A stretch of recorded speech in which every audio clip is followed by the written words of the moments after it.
Woke up, it's a beautiful day. Got a fresh pair of J's and I'm out to get paid. Came from the bottom, gotta find a new way.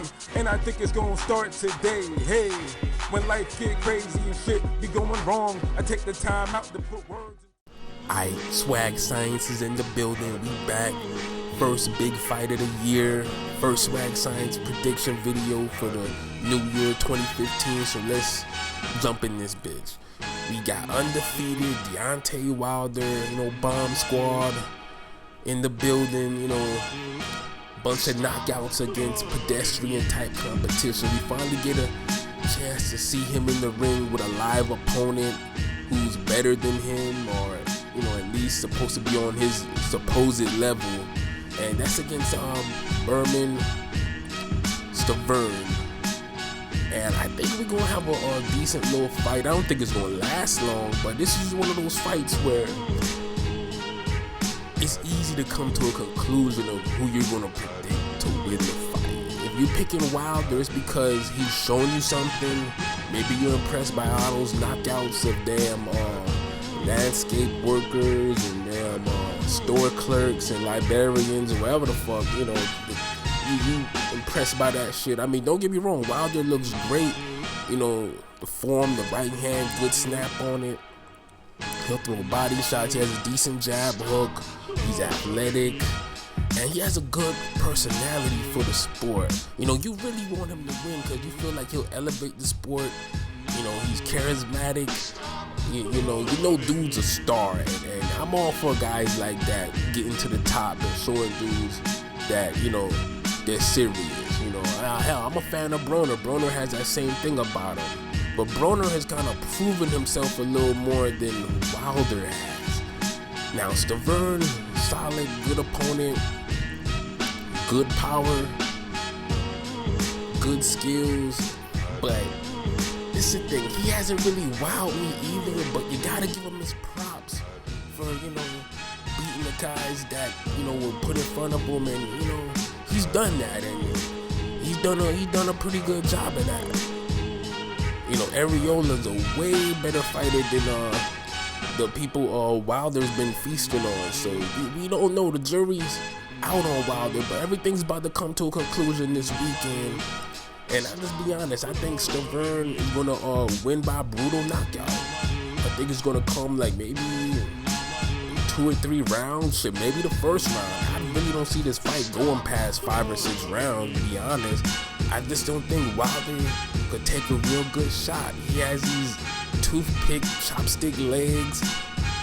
And if you've seen videos of him getting hurt, or wobbled or knocked out on YouTube, there's videos of him. You can see this shit. Amateur fights, pro fights. It's like, you don't really think he could take a good, solid heavyweight punch. His punch his chin might be on that Seth Mitchell level. And you've seen what happened to him when he stepped up against Jonathan Banks and Chris Arreola. So I think that's the same thing that's gonna happen. I think Wilder's a better talent than Seth Mitchell. He has more power.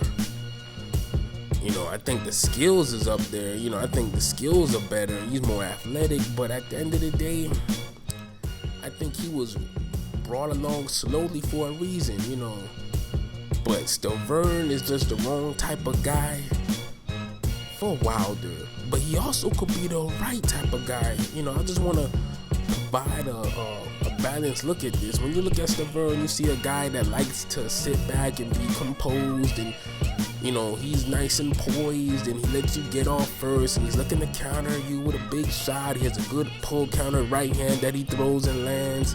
He likes to bait you in, and that's all cool and all, but if you constantly on him and don't give him a chance to bait you in. If you notice, Chris Arreola was doing that in the rematch. Whenever Stiverne looked like he was gonna counter or pull off that big shot, Arreola was waiting. He kind of backed off, let dude come forward, then he'll apply the pressure again. But eventually he still got broken down and lost the fight. But you still see what I'm getting at here. And I think if Wilder could do something like that, as far as pressure Stiverne, land your bombs, and then kind of just use your distance, use your range, back up. Don't let Stiverne get started. Just keep on peppering him and boom, set that knockout. Similar to what Amir Khan did to Alexander, but just with adding a knockout power to it. I think he could beat Stiverne. There's a chance. But I don't think you're going to fight a guy like that and don't take at least one good punch. And this is boxing. You know, sometimes one good punch is all it takes. And I think Stiverne is going to land that one good punch, and it's going to be over after that. It's not too hard of a fight to call. I mean, if Wilder was to win, I'd be surprised. I'd give him his props. I'd give him his respect. But I kind of doubt it. I really doubt it, but I'd be surprised. Not too surprised, because Stiverne just has that lazy cruise mode about him where he could get outworked to the point where he could be behind in the fight, and if he gets buzzed a little, Wilder might jump on him, and that's the end of that. You know, that's all she wrote. So who knows? But I'm going with the proven guy in this matchup, which is Stiverne. And I think it's gonna be brutal, because you know Wilder, his competition has pretty much been the heavyweight version of what Gary Russell been fighting, Gary Russell Jr. been fighting, and I don't think that's gonna cut it at this level. So Stiverne by mid round, early knockout. I mean, swag science 1.